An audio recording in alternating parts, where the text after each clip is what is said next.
It's my life. No time, no drama in my life. What all my friends say. I really don't care. I'm a single lady. Why's every song about love? Where your book begins, the rest is still unwritten.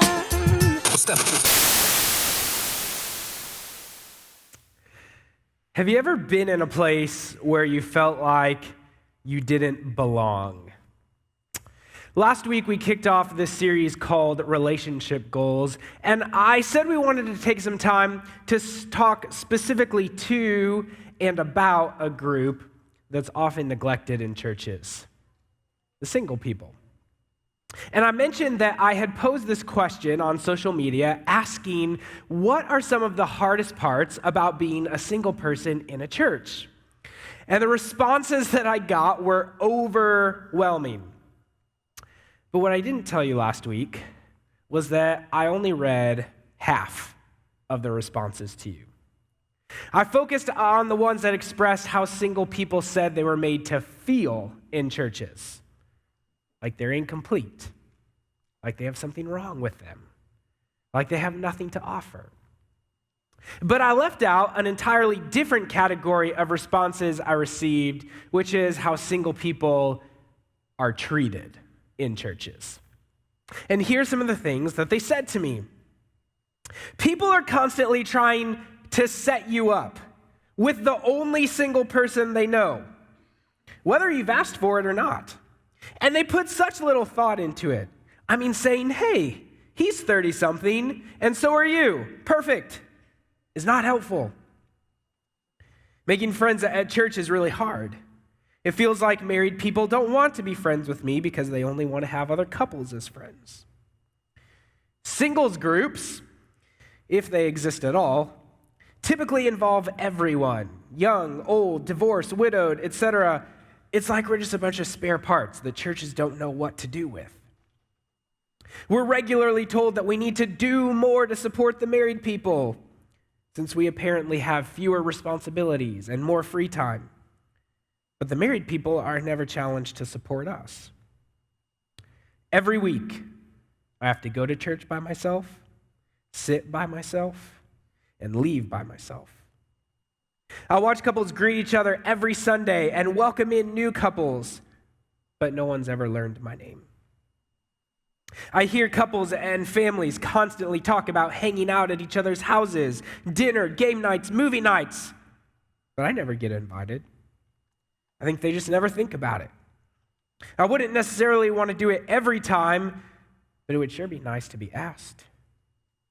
See, not only are single people made to feel like their singleness is a problem that needs to get fixed with marriage, but they're also saying that their experience in church is lonely, it's isolated, that they experience exclusion. So how did we get here? Well, I think this is an area where understanding some church history is helpful. Because as the early church formed, many of its leaders actually chose to stay single. And then as the church grew and it began to organize, the Roman Catholic Church actually required its leaders to make a commitment to celibacy. And that's something that, for the most part, is still continued today. So when the Protestant Reformation happened, one of the many things that they were pushing back against was actually the reverse tendency of what we see today. They were actually fighting against this idea that single Christians, like monks or nuns or priests, were these super Christians that were holier and more important than everyone else. And so they sought to elevate marriage. And so Martin Luther, who was a former monk, actually shocked the world when he married Katie, a former nun. And they communicated to the Christian world that married people can be leaders and teachers in the church as well. But maybe this is an area where the Reformation succeeded a little too much. Because sometimes when you push for change, the pendulum can swing too far the other way. And it doesn't help that the Western culture that we live in emphasizes the individual and focuses on the nuclear family. So our focus rarely goes outside of ourselves and our spouse and our kids. It's come to the point where the idea of home has become synonymous with spouse and children. And concepts like family and belonging are things that we typically exclusively locate within a marriage context. A theologian by the name of Christopher Roberts explained this by saying, "We can't imagine existing in our culture without the haven of a marriage relationship, because our ability to belong together in other ways has become so limited." It seems like we've really dropped the ball when it comes to how single people are treated in churches. So how do we do better? Well, last week we started digging into the book of Ruth, and we focused mostly on the characters of Ruth and Naomi, who find themselves as singles. But rather than being presented as incomplete people who have something wrong with them, who have nothing to offer, they're instead shown to have intimacy, to have deep, committed relationships. We see the ways that they influence the people and the culture around them. We see the ways that God is faithful to them and that their lives paint a picture of faithfulness that are still an inspiration to us today. And so this week we want to shift our focus to the other main character in the story, Boaz. And we first meet Boaz in chapter 2 of Ruth, when Ruth has gone to the field that he owns in order to glean, to get food for herself and Naomi. And Boaz gets presented as this man who has wealth and power and high status in his community. And last week I mentioned how a lot of times the story of Ruth gets painted as like this romantic love tale. And in that setting, Boaz comes in as our handsome and eligible bachelor, but I don't think that's what the text is concerned with. I think it's concerned with his character. I think it's most concerned with the way that he responds to Ruth and Naomi. So here's Ruth collecting food in his field, and when Boaz arrives, he notices Ruth. And it's important to note that the text doesn't say he notices Ruth because of her beauty or because he was physically attracted to her. And trust me, if you read through Scripture, there are plenty of times where it does precisely say that that is why the male character is attracted to the female character. But physical attraction, romanticism, infatuation are not what drive Boaz. Instead, he approaches Ruth and he says to her, "My daughter, listen to me. Don't go and glean in another field, and don't go away from here. Stay here with the women who work for me.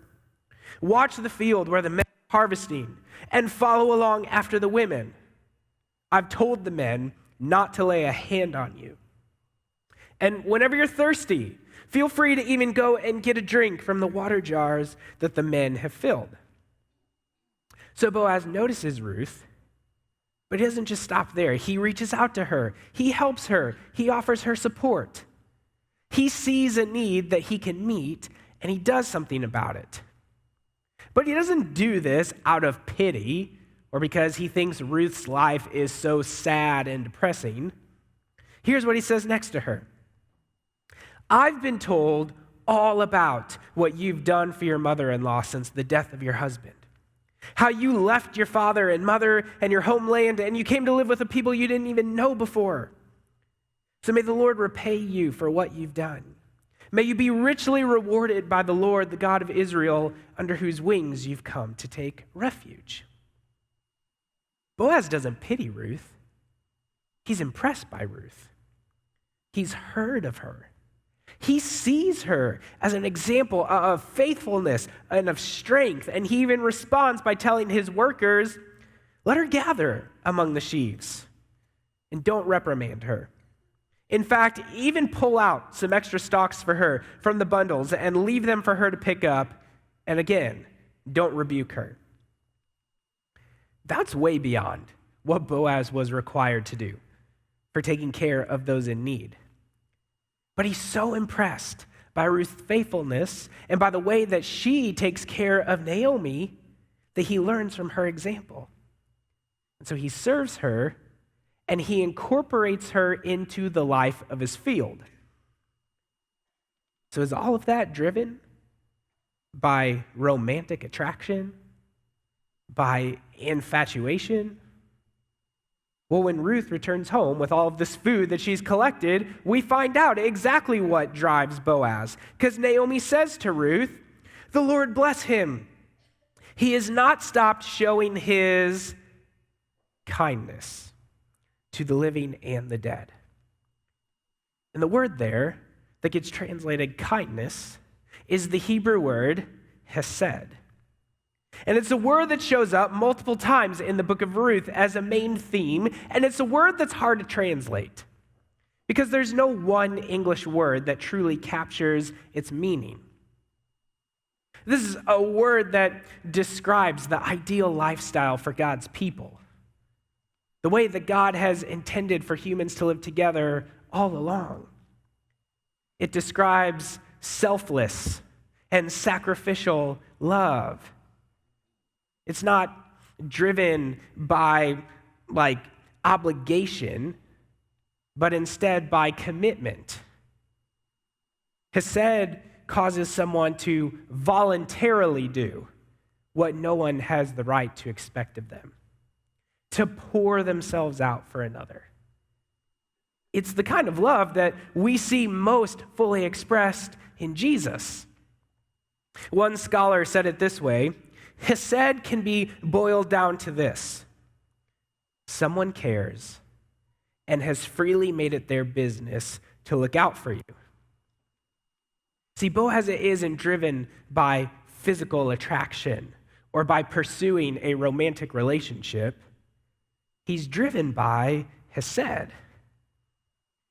And as the church, are we driven by this same kind of hesed to move toward the single people the same way that Boaz moves toward Ruth? To learn from their stories, from their example of faithfulness, from their perspective on life, to respond to them with help and support, to find ways to incorporate them into our lives and families. Well, the next time we see Boaz in this story, it's a very different scene. And Naomi has come up with this plan for Ruth, and the plan is not to help Ruth get married to the man of her dreams. It's instead to help make sure Ruth is taken care of and provided for long after Naomi's gone. So the plan is for Ruth to go to the threshing floor after the harvest, to wait until Boaz has fallen asleep, and to then approach him in the dark, uncover his feet, and then lie down and wait. Now, scholars disagree as to whether or not Naomi literally means for Ruth to simply expose Boaz's feet, or if maybe that's a euphemism for something else. Use your imagination. But either way, what they do agree is that this is a pretty sexually charged situation. Because things are known to happen on the threshing floor to celebrate the harvest. And here is a single woman approaching this man at night, in the dark, with no one else around to see what's happening. And to add to it, it says in the story that before Boaz laid down to sleep, he had been drinking until the text says he was in good spirits. So add alcohol to an already sensual scenario, and Boaz is in prime position to take advantage of Ruth, to use her for his own personal desires. Nobody would know. And even if Ruth tried to tell, chances are no one would believe her, or worse, they just might not care. I mean, it's a poor single woman going against a rich and powerful man. And obviously, people getting abused in the fields was a regular occurrence. We just saw that Boaz had to specifically tell his workers to keep their hands off of Ruth while she was working. And it pains me to know that we really don't have to get that creative to apply this to our world today.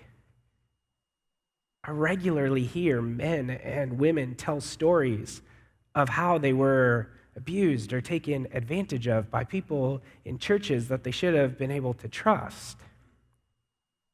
And single people seem to communicate these types of advancements and unwanted attention and harassment and abuse more than anyone else. And being taken advantage of doesn't just stop there. Single people said that people regularly try to take advantage of their time and their effort as well. They act like their time is somehow less valuable. That because they're single, they apparently should be able to volunteer at more things and attend at more things and help at more things. And they should be willing to get paid less because they don't have families to support. Or they should be willing to do more things for free because they need to help everyone else. That people really only reach out to them when they need something. So how does Boaz respond when he has this opportunity to take advantage of Ruth? "The Lord bless you, my daughter," he replied. "This kindness is even greater than that which you showed earlier. You've not run after the younger men, whether rich or poor, and now, my daughter, don't be afraid. I will do for you all you ask." Boaz blesses Ruth, comments on her kindness, commends her for not being shallow, lets her know that she is safe, that she has nothing to fear with him, and then ends by saying, "Whatever you need, I'll do it." So what does she ask for? That Boaz would become a guardian redeemer for her and Naomi. And a guardian or a kinsman redeemer would have been the nearest male relative to a person in Ruth and Naomi's situation. Their role would be to step up as an advocate for a vulnerable family member. And some of the duties they might be asked to complete would be things like to buy back land that was lost or that someone was forced to sell because of economic hardship, or even to buy back a family member who was forced to sell themselves into slavery. They might be called upon to bring in a woman as a wife whose husband had passed, or even to take in a widow facing old age with no one to care for her. And so you can see that serving as a kinsman redeemer was both a big and an expensive commitment. And when Ruth asked Boaz to do this, he replies that he's actually not the closest male relative. And so that right there means he's off the hook. He technically doesn't have any responsibility toward them. And even if he did, no one's going to force him. Naomi and Ruth have no power to make this happen for themselves. And Boaz could have easily just kind of shrugged his shoulders and been like, "Bummer. That's not my problem." But Boaz is operating out of Hesed. And instead, he tells Ruth that he will take care of everything the next morning. That he'll confront this male relative, and if he doesn't want to bring in Ruth and Naomi, then Boaz will do it himself. And the people in churches myself included, have failed to show this same level of hesed to the single people. Maybe we think it's too much work. It's not our responsibility. Maybe we're tempted to shrug our shoulders and be like, bummer, I've got my own problems. That's someone else's job. But what would it look like for us to respond to the single people around us the same way Boaz responds to Ruth and Naomi? So the next day, after Boaz meets with this male relative, that guy decides, I don't want to take on Ruth and Naomi. That's all you, Boaz. How nice of him. His exact words are, go buy it yourself.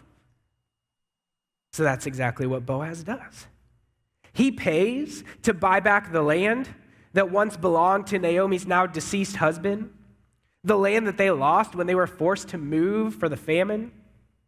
And then, as per kinsman redeemer laws, he acquires responsibility to take care of and provide for Naomi, and he acquires responsibility to take on Ruth as his wife. And so the text says, Boaz took Ruth, and she became his wife. And this is where you might be saying, see, it was a love story after all. The whole thing was all about this single person, Ruth, finally getting married to the man of her dreams. But if that's our takeaway, we've missed it. Because the text doesn't give us much background on Boaz. But from the things we know about the culture, there's some things we can infer. When we read this through the lens of like this romantic love tale, then it becomes really easy to assume that Boaz is this man who's later in his life and he's still single and he hasn't found the right person, and finally God blesses him with the woman of his dreams that he's been waiting for all this time, and he finally has a wife. But it just didn't happen in ancient culture. That a person has the wealth and the power and the status in society that Boaz is presented with if they weren't married and they didn't have sons to carry on the family line. If that was the case, Boaz would be pitied in his community. He would be the laughingstock of his town. What most people think is that Boaz is already married and already has sons. And it's possible that his wife has passed by this time. But being a kinsman redeemer doesn't require that. It has nothing to do with your marriage status. If it was on you to take in someone like Ruth as a kinsman redeemer and you were already married, then you would bring her on as a second wife. It was totally normal in that culture to make sure she was taken care of and provided for. Because the point is, it wasn't about Boaz seeing Ruth's beauty and being attracted to her and pursuing a romantic relationship with her. It was about hesed. Boaz makes these big commitments in buying back the land and taking in Ruth and Naomi, incorporating them into his household and his family. He's pouring himself out for them.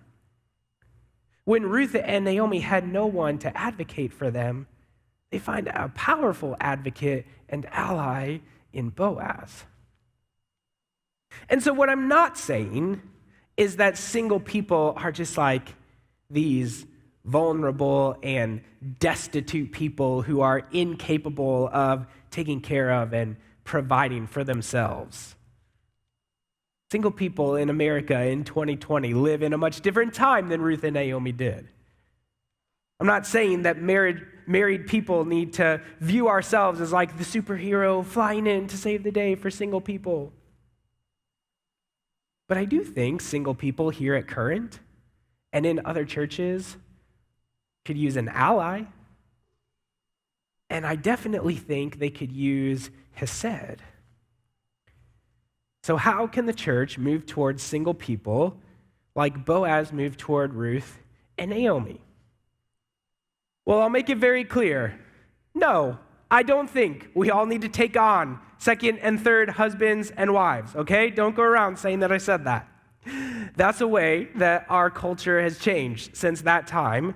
But remember, Boaz taking in Ruth and Naomi wasn't about romance. It was about providing for them. It was about incorporating them into his life and his household and his family. What could possibly be more relevant for us today? I mean, what if instead of ignoring and isolating single people, we incorporated them into our families? We found ways to help them out and support them. I love this. One single friend of mine said to me, I think a large part of why I've been fine is because I've had single people at my church bring me into their families. I have people to call if my car doesn't start. I have families that invite me over regularly for dinner. They throw me parties for my birthday, and I buy their kids presents. And I'm one of their first calls for after-school pickup when they're in a bind. And I'm the first person they ask when they need help with their iPhones. This is Hesed. And it's what Christ's vision for the church has always been. Not being so focused on ourselves and maybe at the most just moving out to our spouse and our kids, but all of us doing life well with each other. I mean, how many single people do you actually know at Current? Have you ever invited any of them into your home? Have you ever invited them to sit with you at church? If they're a single parent, have you ever offered free babysitting to them so that they can have some time to themselves? When you think about inviting a single person to go out with you and your spouse or you and your couple's friends, do words like third wheel or fifth wheel come to mind? And why do those words have such a negative connotation to them? Do we think that they're going to bring the outing down? Do we think we have nothing in common? That we're unable to spend quality time with each other? Why would we think that? Have you ever reached out just to see how they're doing in life and how you can support and encourage them instead of only reaching out when you need something? Instead of being so hyper-focused just on what our family is doing, have you ever stopped to say, we love spending time with this person. They would be a great addition to our Christmas or our Thanksgiving or our Easter. We're so quick to throw couples married wedding showers or baby showers. When was the last time we were like, this single person is moving into a new home or a new apartment. Let's throw them a housewarming party. Or this single person just graduated with their master's or got a promotion at work. Let's celebrate them. Not out of pity, not because we get something in return, but because of Hesed. At the conclusion of Revelation, the last book of the Bible, we're left with this image. And if it's one of the last images we're given in the last book of the Bible, it must be pretty important. And one of the last images we're left with is a marriage. See, throughout the book of Revelation, John refers to Jesus as the Lamb. And toward the end of his vision, the angel says this to him, "Come, I will show you the bride, the wife of the Lamb." And he carried me away in the Spirit to a mountain great and high and showed me the holy city, Jerusalem, coming down out of heaven from God. It shone with the glory of God. And its brilliance was like that of a precious jewel, like a jasper, clear as crystal. And all of this imagery that John uses here to describe the bride of Christ is imagery we find throughout Scripture to describe God's people, the church, us. See, a marriage is the most important thing, But it's a different kind of marriage than you might think. Because what makes us whole is not a marriage to a husband or a wife, but the marriage of the church to Jesus Christ. In the end, true relationship goals are not about finding a spouse. They're about our relationship with Jesus and our relationship with one another as his bride. And so if single people are using words like lonely and isolation and outcast to describe their experience at church, then we have marriage problems. And if single people are being cast off to the side, then we have marriage problems. And if single people are being taken advantage of, then we have marriage problems. And if single people aren't being supported and celebrated, and we're not finding ways to incorporate them into our lives and our families, then church, we have marriage problems. And the solution to our marriage problems is Hesed. This kind of loving kindness that is most fully and perfectly displayed in Jesus, and the kind of loving kindness that we are called to display to one another. So I can't think of a better way for us to respond than for us to take communion together. Because in communion, we recognize the Hesed that we have received from God through Jesus, and the way that we are called to show that to one another. It's why we take communion in community. We all come to the table together, whether married or single. So as we take communion together today, maybe it's time we evaluate our relationship goals. To consider how we're doing in our relationship with Jesus, but also in our relationship with one another as his bride. Let's take communion.